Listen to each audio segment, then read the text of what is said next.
Hello, everybody, and welcome back to another episode of the Storytime Spotlight. For this episode, we have two new members joining the Storytime family, Avenue and Burn. How you guys doing? Doing well, man. How are you doing today? Hey, moving and grooving. Just getting through. As you can see, moving some boxes in the back. Getting ready to go into a new place. So that's what I'm doing. What are you guys up to right now?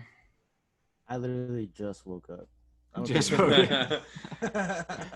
That's all right. I was feeling a little nap myself too, so I'm right there with you. So, kind of hopping right into things. Where did your guys' artist name come from? Gage, you want to go first? Yeah, sure.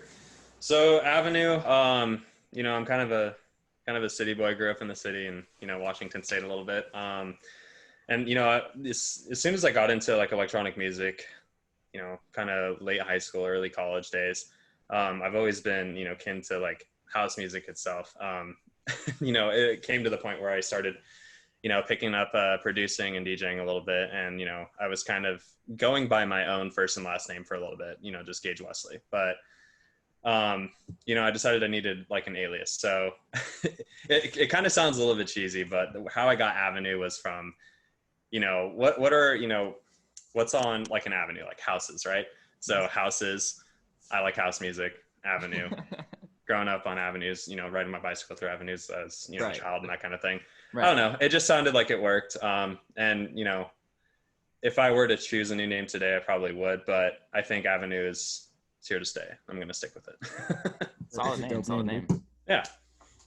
I like it. The way I got my name, which is we pronounce it Burn now, but it was actually a play on my last name, which is Barone. I just didn't want any vowels in my name, so I made the A of E and took the O away.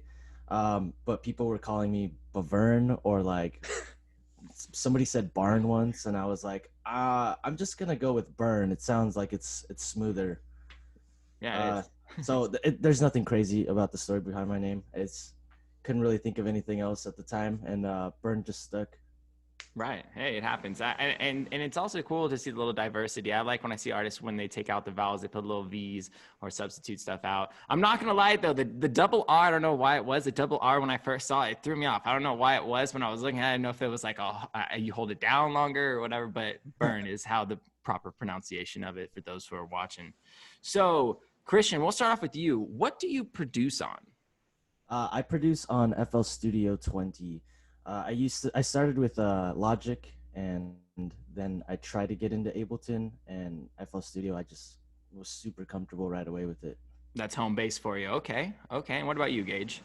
I actually use FL Studio as well. I downloaded the Producer Edition back in college, and actually paid for it. But yeah, no, it's I like FL. It's very comfortable. I like my workflow in there. I tried Ableton for a little bit. I didn't feel as comfortable with it, unfortunately. So just kind of took up space on my computer at that point. So yeah, just switched back to FL and been using it ever since. Yeah, and I feel like a lot of people who produce, they start off on something and either they're comfortable with it or they find the next niche that kind of fits what they're kind of going for. So I know a lot of people bounce around. I hear FL is like a lot of the time, definitely Ableton, Logic, obviously. So these are all great tools to produce on, absolutely. So, but at the same time, if you find something you're comfortable with, there's no reason to leave and abandon ship if you're comfortable with what exactly. You're doing. So stick to what you know, and if you're comfortable with it, that's what you got to do. So, question, and I'll have Gage start off with this one. When did you feel like you started getting the hang of producing?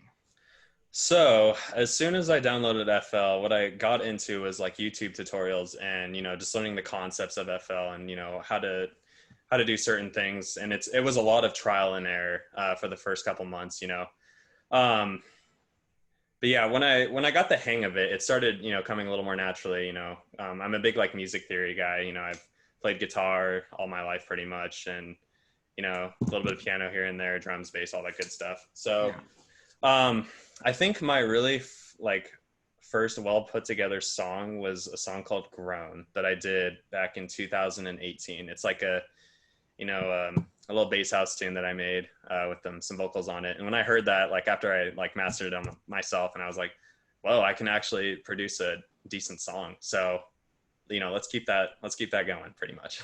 All right. Yeah, absolutely. And Yeah. I feel like once you have that one solid song that you just listen to over and over and over, you're kind of like, okay, now I understand the template I need to use. And you kind of just bounce off of that and you're like, okay, now I know what I need to get. But Christian, what about you? Ooh, okay. So I actually picked up production pretty recently. I tried to do it 2 years ago, and just could not figure it out for the life of me. I was always working on like a 4 or 8 bar loop downwards, and I just get like stuck there. So I didn't really know song structure on production. So I got into DJing and got really good at that right away, honestly. And then that's when I figured out song structure. But it got to the point where I just got tired of always playing other people's music, and I was like, I want to make people dance. I want people to vibe to my stuff. So during COVID, actually, I literally had all the time in the world, had nothing else going on. So I just really dove into production, watched hours of YouTube videos, did a lot of trial and error. Sorry, I can't talk right now.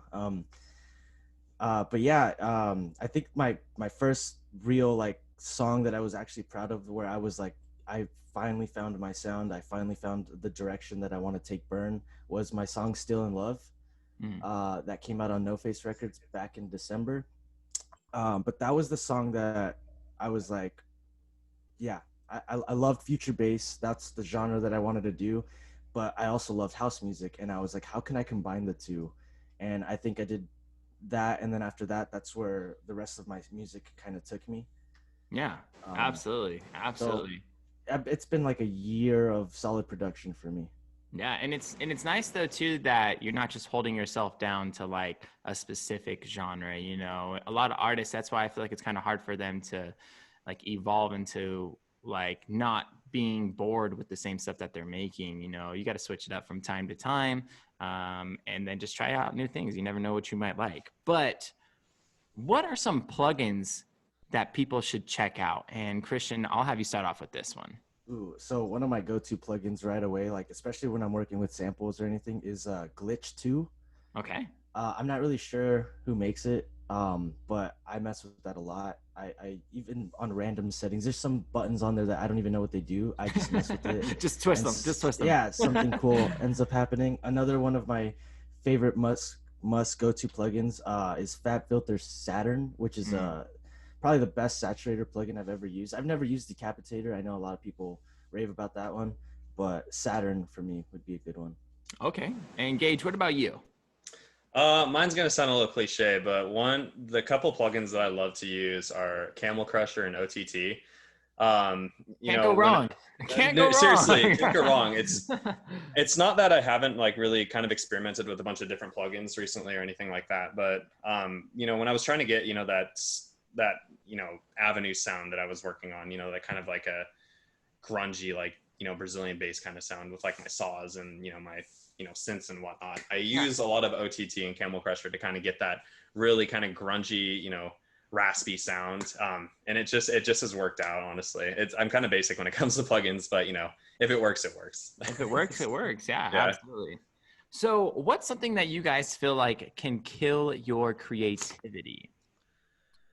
Ooh, comparing yourself. Yeah. Constantly comparing yourself to other people's achievements and work. When I'm trying to get on like labels that I see other producer friends getting on, and I'm like, am I not good enough? That can actually affect you in your creativity, but sometimes you got to overcome that and just be like, no, everyone's on their own path. Everyone's on their own journey. Everyone's been doing this different amounts of time. Absolutely. And so, and I think like another one would be restricting yourself to create just one type of track. That's why I get really experimental, and sometimes I'll try to make something heavy, but it'll go very melodic, or sometimes I'll try to write a house song, but then it'll become like a trap song, Right. Yeah. And what about you, Gage? Something that kills my creativity, sometimes it's like, it can be mental health, like what Christian had mentioned, like basing your achievements off other producer friends' achievements and whatnot, say they're getting signed to bigger labels than you are or something like that. It can really hinder your mood for creativity and just even writing music in general. But something to overcome that is like what Christian said. You can't limit yourself to one sound or one type of song. I have a lot of, you know, unreleased music that's like psytrance and hard style that I will never release on my own. But, you know, it's another creative outlet, you know, to get over that hump of, you know, basically thinking you're not good enough. And then you can go back to what you are comfortable with and, you know, use that for your motivation to create your next song pretty much. Well, another thing I want to add to that is like Gage and I, when he reached out to me and asked to collab on one of the tracks that we did, it was like a sound that I hadn't dwelled on before, and I probably wouldn't have on my own.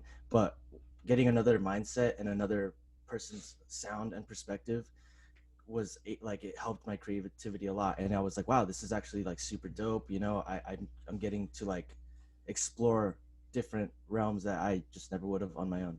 Yeah, absolutely. And also too, it's kind of cool when someone reaches out, sends some stems over like a track to you, and they're like, you want to collab, and you hear it, and like you can see the potential in it, because obviously, you know, they're not gonna send you a full track and say, hey, you want to put your like final touches on it, but just to see something, it kind of like gives that little spark inside of you. You're like, in your head, you're like, oh, this would be sick if this had this and if this had that. And normally you're like, you wouldn't have that inspiration just kind of doing a solo project off yourself. That's why I feel like collaborating helps the creative flow so much when you're producing as well. So what's some advice that you guys could give to someone starting out in the music scene? And I'm gonna have Gage start off with this one. If you're starting out in the music scene, some of the best advice I could give is just, you know, be yourself, you know, stick to originality, create what you want to make, you know, that kind of thing. You know, you don't have to make the cookie cutter stuff, you know, to get anywhere in, you know, the electronic music scene, really. If you stay true to yourself and, you know, you create music that you like and that what you want to make, you know, eventually people will catch on and, you know, start to dig the originality of what you are creating. I think that's one of the biggest things. Yeah, absolutely. Yeah. What about you, Christian? Yeah, kind of exactly what Gage said, but adding to that, like, just completely be yourself. Do it because you love it. Don't do it because you're trying to flex. Exactly. You know what I mean? Like, for me, when I first started out, I was trying to make music that I didn't even like, but I wanted to fit in so hard at first. And then when I finally branched out and was like, I'm gonna do my own thing, that's when I was like, no, this is fun for me now. You know what I mean? Yeah. Absolutely.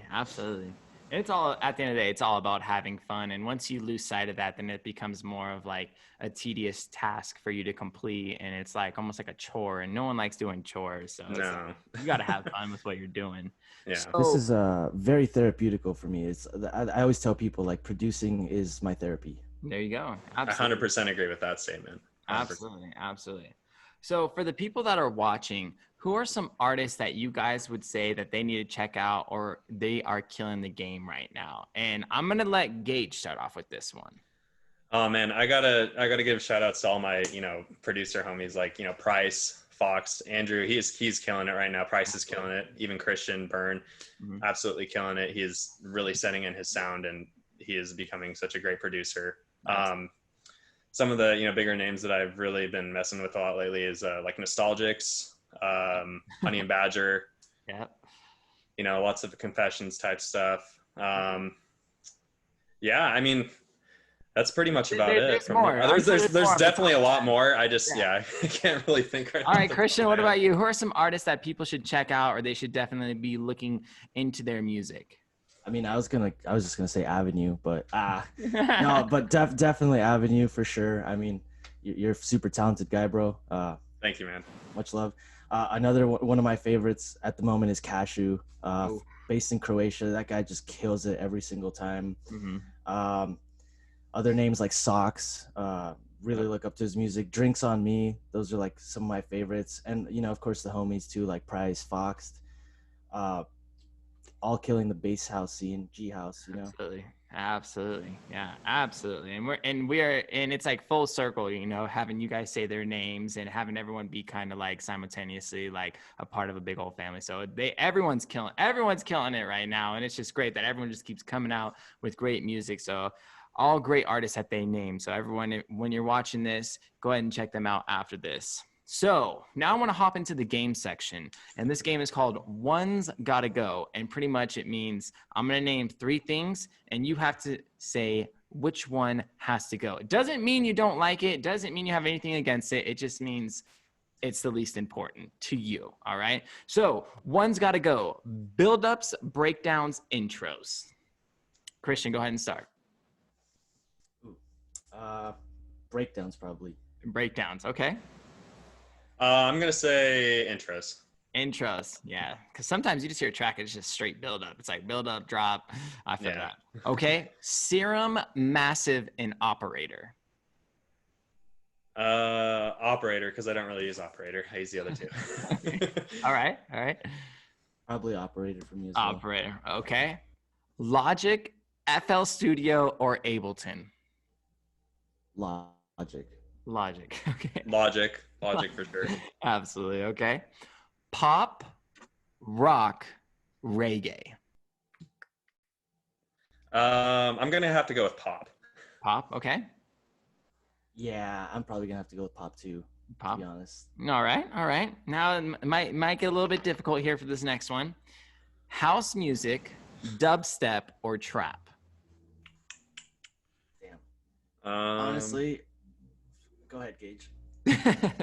I know I probably will get some hate for this one, but I'm gonna say dubstep. It doesn't mean you don't like dubstep. It doesn't mean I don't like it, but you know, Right. if I had to choose, Right. Exactly. probably dubstep. Okay. All right, so right off the bat, I want to give another shout out to two other amazing producers, Too Soon and District 13. Mm-hmm. Love their sound, but if I was to choose out of the three, I would probably get rid of dubstep.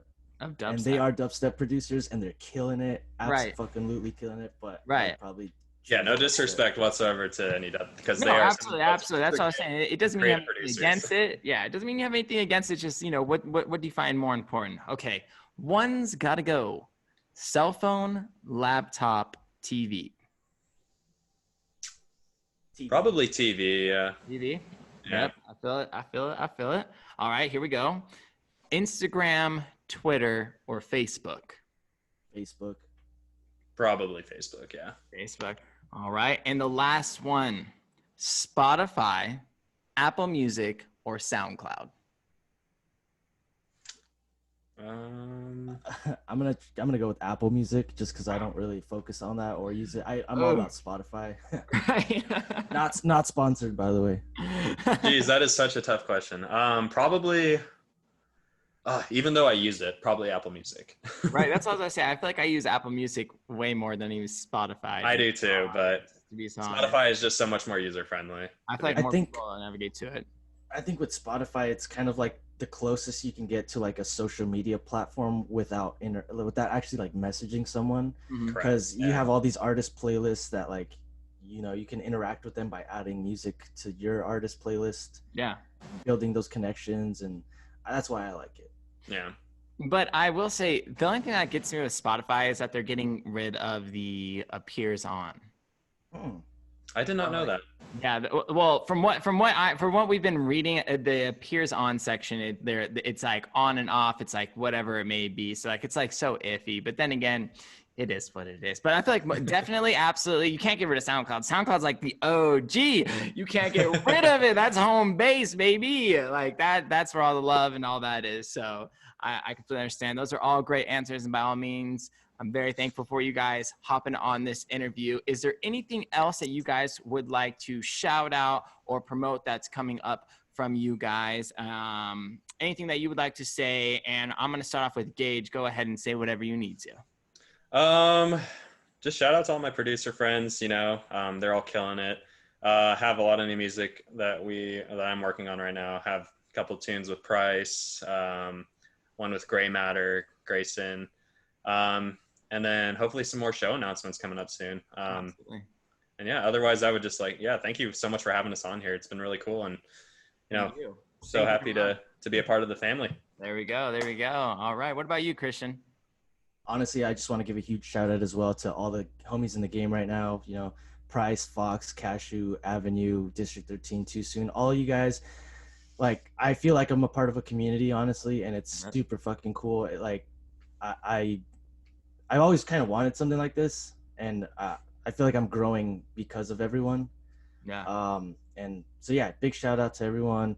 I got a couple collabs with Avenue coming up, which I'm really stoked about. Just dropped an EP recently called Erase Me. Please check that out, guys. Yeah, absolutely. And yeah, just It is thank you fire, so can much. confirm. There you Thank go. you again, honestly, for having us. This was really cool. Yeah, first interview I've ever done, by the way. Yeah, well, I think same here. Of course, you guys did great, and I'm so thankful to have you guys on the show and doing the spotlight. Once again, my name is Matt Campbell, and for this episode, we have Avenue and Burn. Make sure to check them out. Their links will be in the description below. Go ahead and click it, hit that follow button, and subscribe. And thank you for watching. We'll see you next time.